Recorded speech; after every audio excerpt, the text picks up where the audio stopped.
sul campo partenza, la macchina entra ora nella retta delle tribune, gradualmente prende velocità, lo stacco in questo momento, c'è stata la rottura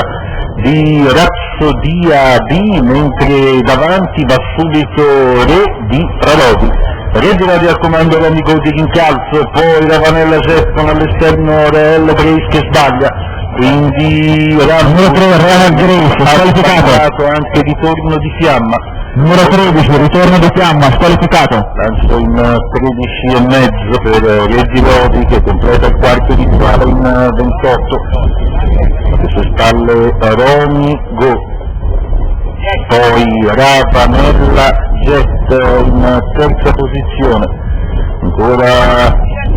numero 10 Rania Brown squalificato, quale è Ramadaz, metà della vetta opposta alle tribune con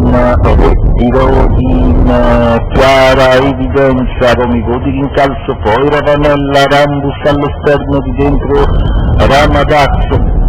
metà gara in un minuto scarso. C'è anche Radames Egral, intanto in bocca della curva conclusiva per Re di Rodi con 5 di vantaggio su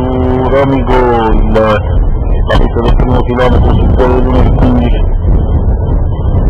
Re di Rodi,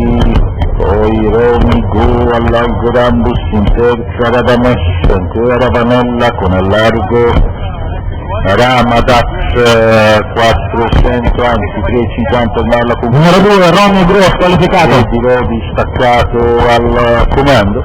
Re di Rodi in vantaggio, poi Rambus Ravanella, Re di Rodi in chiara evidenza a 180 dalla conclusione, poi Rambus in seconda posizione, ancora Raro of Brown e poi Rubabidi. Re di Rodi facile alla meta, poi Rambus, Raro of Brown per il quarto posto, Rubabidi stampa.